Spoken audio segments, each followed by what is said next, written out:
Hi, Olivia. I actually enjoyed that big wall map that was behind you. It was a great backdrop and was very dynamic, so thanks for that.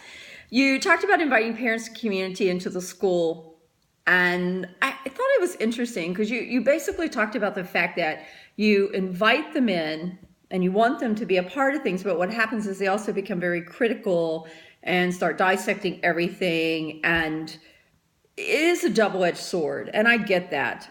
But we just have so much pressure put on us to get parents into the community, and often if you can get them involved in projects that they take ownership of, they become less critical because they own something. But you talked about one irate parent. It was a great example. I thought it was a great example of an irate parent, and you described how all that progressed through that. You talked about the fact that you need to stay calm, and you do have to listen to them. You said offer to listen to them. You do have to listen to them. Let them get it all out. That's the smartest tip you can use. And then I always advocate to use it's called Socrates dialect, but it's an inquiry, or think of it as coaching, where you just ask questions. Well, why do you think that happened? Who do you think was involved in that? How do you think that should be resolved? If you continue to ask them questions, you walk them through the process that you yourself would go through, and then it becomes them solving it, and you really haven't done anything. I used to use it on staff all the time, but it's definitely good for parents. And some parents just block you.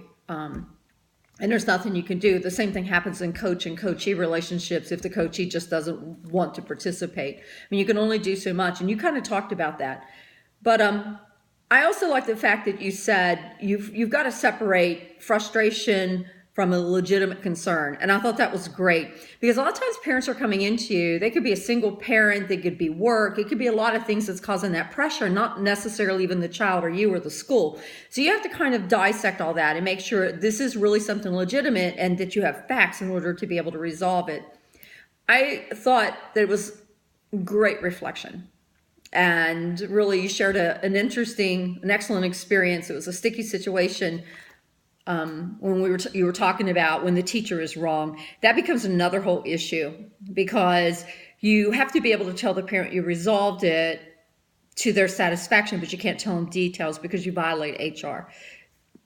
I tell you, if you can manage a school district and do it effectively and well, you're a great leader, because that really is. You have all the obstacles that corporation industry doesn't have. And then on top of that, you have all these other regulations and policy and boards. And so I always think that when you are a principal and that you can run a school district, you can run anything.